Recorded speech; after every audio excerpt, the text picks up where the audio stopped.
Hello friends and welcome back to my channel. Welcome back to the Thursday Thoughts, where we talk about what the heck is Kimberly thinking about, and it could virtually be anything. However, we're going to continue the conversation from last week, and we're going to talk about Bob Burger. I can't do this. Third time's the charm. We're going to talk some more about Bob's Burgers. If that makes you happy, go ahead and hit the like button and subscribe to my channel because you're going to get to hear about it a lot more. And if that doesn't make you happy, I'm sure there are other videos that will make you happier. But if you do like Bob's Burgers, if you like cartoons, if you like anime, stick around because you're going to like my stuff. Maybe. I don't know. So I actually prepared a little bit. Shocker. I usually am not prepared. I'm usually writing stuff down last minute. But I actually thought about what I wanted to do and made some notes. So you can be proud of me. But I thought today I would talk about my top 5 favorite Bob's Burgers episodes. I would have included Thanksgiving episodes into this because they are probably some of the best episodes that are in the series. However, I feel like they need their own video. Like, they're just that good. So I didn't even put any of the Thanksgiving episodes in this list. But starting from the top, my first favorite episode is Sexy Dance Fighting. It's season 1, episode 4. Tina is upset. She starts out the episode laying on the floor. She's like groaning. She's sad that there's this boy that's leaving town, and her brother and sister want to cheer her up by showing them something that they found. The thing that they found is a capoeira studio that opened up just down the street from them. And capoeira is like a Brazilian dance fighting martial arts form. At first we thought it was a breakdancing class, and then we thought it was a special needs class. Now we think it might be a special needs breakdancing class. Also, it's Brazilian. Tina is like in love with it mainly because the instructor named Gyro is like handsome. She falls in love with him and she's like, I've got to be a part of this class.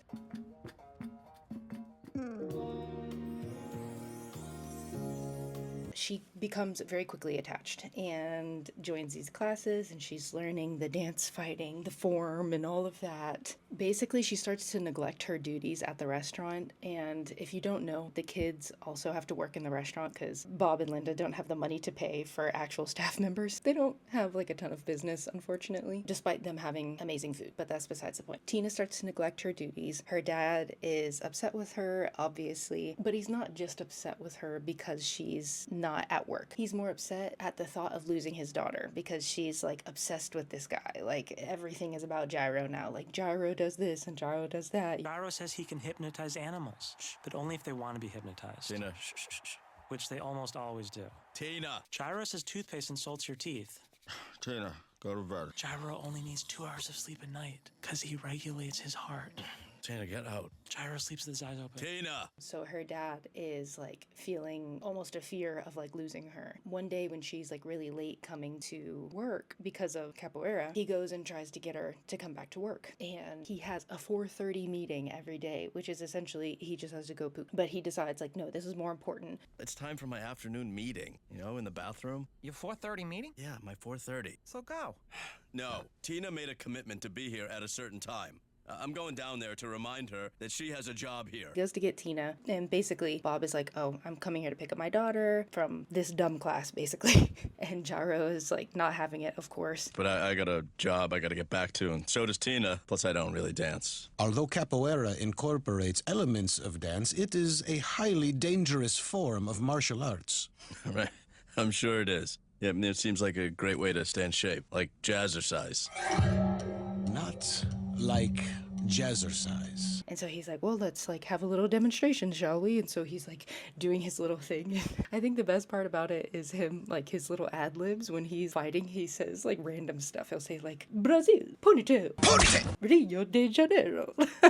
Just really dumb stuff. And he knocks Bob on his butt, and Bob ends up pooping his pants. And so it's like really embarrassing. And then he's like extra mad at Gyro and this whole capoeira thing. And Tina is even more defiant and is like, oh, like, Dad, you just don't understand. Like, you don't get me. Very teenager. So it all surrounds this whole like Tina trying to be rebellious and Bob trying not to lose his daughter and all of this kind of stuff. But I was trying to figure out like why I love the episode so much. I feel like a lot of it is nostalgia because it's at the very beginning. It's still the old art. I don't know. I mean, I think like Tina is just starting to become a teenager and like she learns how to groan properly. That was a random thing. Gyro is a good side character and he pops in every now and again throughout the series. But I think a lot of it is just nostalgia for me, and I love sexy dance fighting, so that is my favorite. Also, I didn't really put these in an order. Right now it's just in chronological order, so it is in order, but it's not like number one, like the first one being the best down to 5. It's just chronological. So my second favorite is from season 3 episode 4, and it's Mutiny on the Windbreaker. I get so excited about this episode. Like, it may be my very favorite or the second favorite, but essentially there's a cruise ship that comes into port, and the captain from the cruise ship comes and visits Bob's Burgers. He loves the food, of course, because Bob makes great food. And then he's like, I want you guys to come on the ship. You literally can have a 10-day free vacation, all expenses paid. I want you to be my guests, and I want you to be my private chef for the cruise. And Bob's like, no, like, I don't have the time. We can't do that. Like, we can't just leave the business behind. And the rest of the family is like, come on, please. Like, we really want to go, like, free vacation, all this kind of stuff. And he's like, we just can't do it. And in this moment, you can see that something is off. Like, something is off with the captain. Like, he's a little bit Supposed to get a meat delivery, and the pickle guy's coming too, and... You turning me down? Yeah, sorry.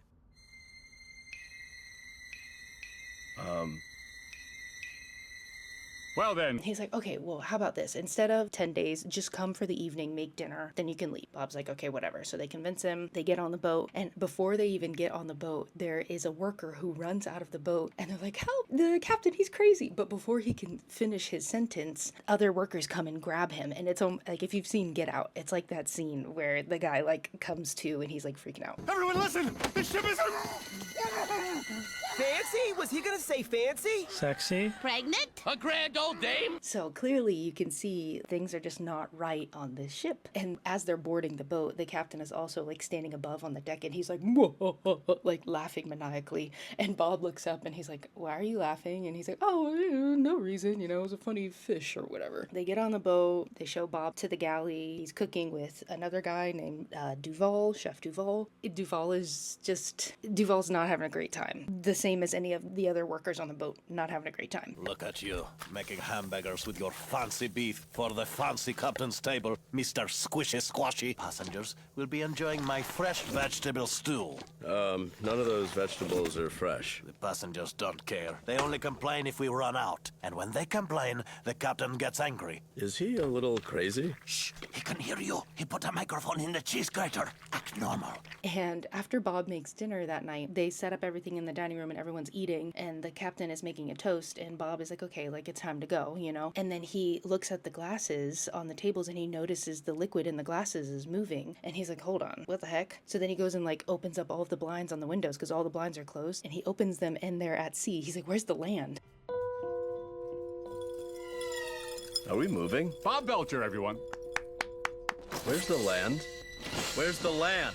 Where's the land? Next stop, Puerto Rico. What? Looks like you'll be my private chef after all. No, you can't Linda, we're being Shanghaied! Shanghai? Ooh, ancient Chinese vacation! And basically, the captain kidnapped them. So Bob is the only one upset about this. The rest of the family is just like, we're having a great time. I don't understand why you're so upset about this. And the whole episode is Bob like on a mission to try and escape this captain. And the captain keeps like getting in his way. Bob tries to like signal another ship. The captain plays loud music so the guy can't hear what Bob is saying. Chef Duval like locks him in the freezer. He takes their passports. He actually takes all of the passports of the workers so they can't leave the boat, which I've heard is actually a thing, which is really messed up. But yeah, I love this episode. I just like the premise. It's a good storyline for that episode. I feel like it so often happens that Bob is the only one who's really bothered by something and the rest of the family is so just like la-di-da, like doesn't even know what's happening. I'm sorry, I'm not giving a great description of exactly why I love these episodes. I feel like I'm describing it and then I'm like, so yeah, you see why I like it, right?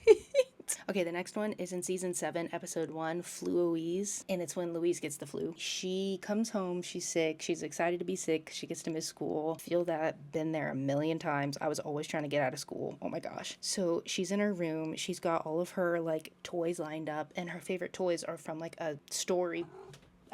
Lord, my cat, a storybook series that she likes, and she's missing one of her toys, which is this guy right here, Kuchikopi. And she keeps Kuchikopi in the bathroom, asks her mom to go and get it because she wants to be able to sleep with him. Her mom goes to get him, but she accidentally drops Kuchikopi in the toilet. Oh no. I dropped Kuchikopi in the toilet, and then I tried to rinse them off in the sink, and then I dropped them in the toilet again, and now there's a bunch of water sloshing around in there. Oh, Louise won't like that. So Tina's like, well, you could put it in the oven with some rice and dry it out. They do that, but then Kuchikopi gets melted, and they're like, oof, that's not good. But they're like, well, you know, Louise is sick. Like, she probably won't even notice. Oh no, we left it in too long. Maybe it'll be fine though. It's not fine. I can fix it. I can fix it. Ow, hot Gucci. Oh, we're dead. She's all loopy right now, right? Maybe she won't notice. So then they put Kuchikopi with her, and she ends up noticing it, of course, and she freaks out, and she's like, I hate you all. Like, get out of my room. I'm never gonna forgive you. And then she goes into a fever dream. And in the fever dream, she's in the world of her storybook. Whoa. Hello.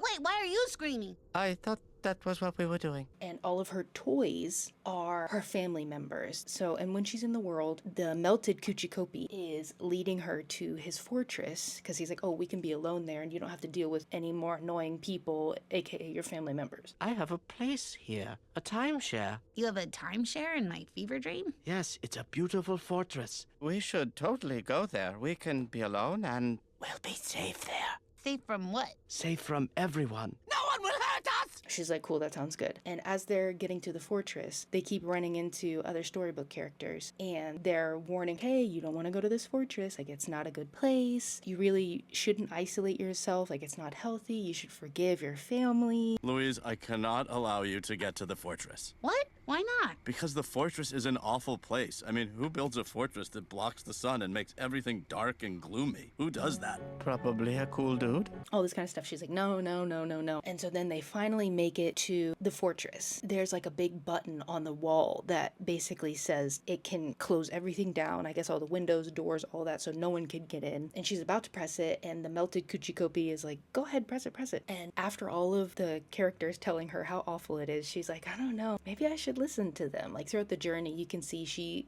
keeps saying no, but she keeps having some doubt that maybe she shouldn't do this. Maybe she should forgive her family. And she finally decides in the end, no, I don't want to be locked in this fortress. I think that we should be out in the light. You need to forgive your family. What? Oh, that's what this is all about. Well, the answer is no, okay? I mean, look what they did. Look at his face. He's hideous. Okay, that's not necessary. And then when she wakes up, she forgives her family. But her family was really sweet, and they ended up like going to the toy store and finding another one for her, and they were just going to replace it. And they did replace it, like they gave her another one, but she forgave them even before she got the new one. So it was a cool episode. I think you get to see the softer side of Louise because she is this very mischievous troublemaker, kind of mean, very manipulative. Like, she doesn't have obvious good traits, I guess. To be honest, Louise used to be my least favorite character, mainly because she's very opposite of me from when I was a kid, very much a rule follower, and like I just didn't want to make waves. Meanwhile, Louise goes out of her way to make trouble and make waves. But I like her because she's got a lot of different facets to her. Like, she's not just a troublemaker. She just has a lot of character development, and I think that that episode was a really good introduction into that for her.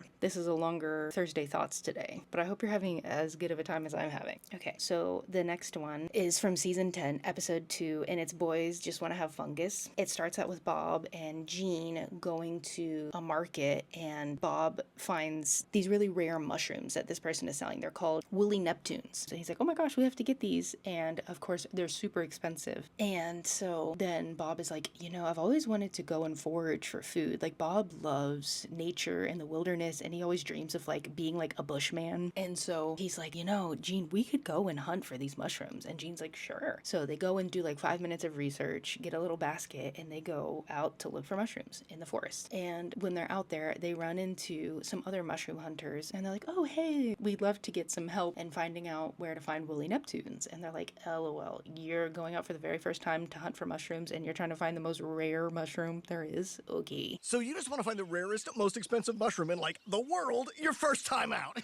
Sure, no problem. Joking. It's maybe impossible. Look, it's probably not worth your time, but we haven't checked Paradise Grove in a while, so maybe over there. Yeah, I'd give Paradise Grove a shot. Who knows? You might get lucky. Bye-bye. Good luck. You're gonna need it. Ain't nothing where we sent you.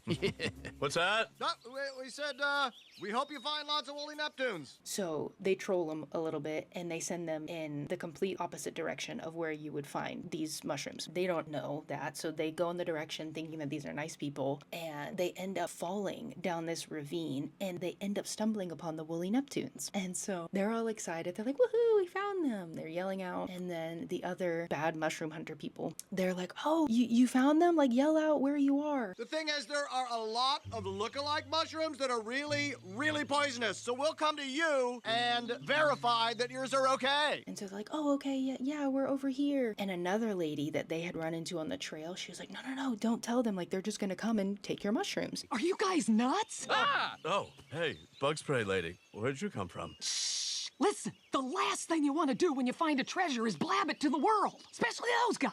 Yeah, but those guys are nice. They're helping us. Oh, no, they are not. And they're like, oh, okay. Because she was like, yeah, they're bad news, all this kind of stuff. But yeah, keep these a secret. So they're like, okay, never mind. Like, we're not here. So then they end up trying to hide. The other mushroom hunters find them. They're like, give us those woolly Neptunes. And they're like, no, like, we're not doing that. We found them fair and square. And they're like, well, it's just not fair. Like, we've been mushroom hunters for years, and then you just stumble upon them. Like, no, it feels like they're ours. We've been looking for them for so long. They feel like they're ours. Give them. You guys are jerks stealing mushrooms from strangers. Hey, don't judge us. Don't steal our mushrooms. Let's just trade before we say something we regret, okay?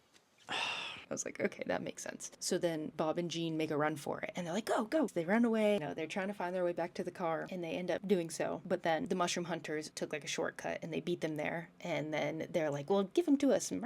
You guys are mean. And they ended up having to give them the basket of mushrooms because Bob just didn't want the trouble. And they're driving back home, and it turns out Jean had actually saved a few in his socks. So that was cool. But I feel like I really liked this episode because I enjoyed seeing the dynamic between Bob and Jean. I like the episodes, especially when you get to see just two of the characters from the family and just seeing them bond. Also, like, up to that point, I don't think you had just seen like Bob and Jean interact a whole lot, just the two of them, and it was a whole episode for just the two of them. So I really liked that episode. And then for my final favorite episode in my top 5, it is season 13, episode 10, The Plight Before Christmas. Honestly, I feel like there does need to be a whole video about the Christmas episodes because those are also great. Thanksgiving and Christmas. But this episode, I couldn't not mention it because it makes me cry every single time. So Tina, Jean, and Louise all have Christmas performances, as kids do during the holidays, and the parents are freaking out because they're all on the same night.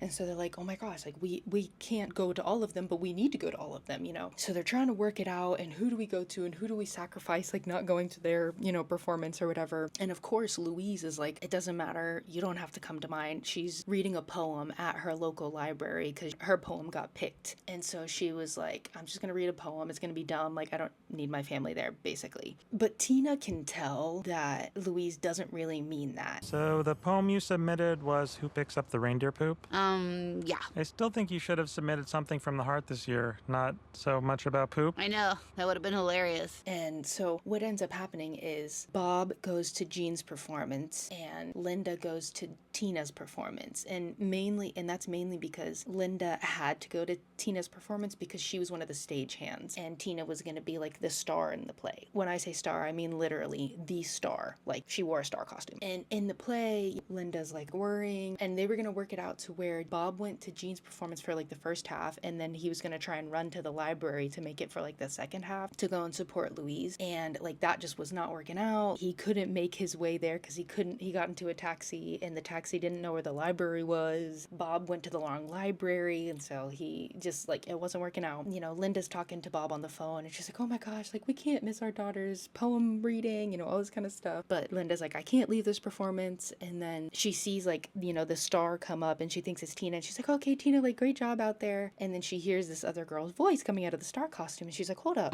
Good job, you star, you. Thank you. What did you do? What did you do to Tina? It was Tina's idea. You find as Louise is at the library, she actually has two different poems that she was debating between reading. The poem that she had chosen was this sweet, nice poem about her family. The other poem was about like poop or something dumb. And she was like, I'm just gonna read that one. But then when it came to that moment, she decided she didn't want to read the poop one. She wanted to read the one about her family. And she was looking around in the crowd and she didn't see them, but she started reading the poem anyways. And then as she looks up, she sees Tina. Tina had ran there to go and see her poem reading and didn't tell anyone. She just wanted to be there for her sister. I can't see what's around the tree when I'm pawing through the presents. But when I sit back and get my present unwrapped, I look up and I see my parents. And I see my sister with something that looks like gingerbread on her glasses. Didn't expect to feel this way. I was focusing on Santa, but the best presents are sitting here. And they aren't even wrapped up. And in that moment, I literally am like sobbing. I'm like, oh my gosh, like Tina's such a good big sister and she cares about her so much. And like, it never fails to make me so emotional. And then Louise is also getting kind of emotional too. She starts tearing up just a little bit and sniffling while she's reading it. And just the sweetest poem just about our family. I don't know, it's just really sweet. Like, it tugs at the heartstrings. And I feel like that episode is self-explanatory as to why I love it so much. It's just nice. It's cute. In that episode, you definitely get to see the relationship between Tina and Louise. Those are my top 5 favorite Bob's Burgers episodes. And I would love to know what your favorite episodes are. I didn't talk about the Thanksgiving Christmas ones. I mean, I did talk about one Christmas one, but I didn't want to do the Thanksgiving ones because I want to do it in its own video. So we'll do another Thursday Thoughts for the Thanksgiving episodes. But let me know, like, what are your favorite Bob's Burgers episodes? Who are your favorite characters? Like, maybe what should I talk about next? Throw a comment down below. Make sure to like the video if you liked it. And also subscribe to the channel so that you can see this face a whole lot more. And I will catch you on the next one. Bye!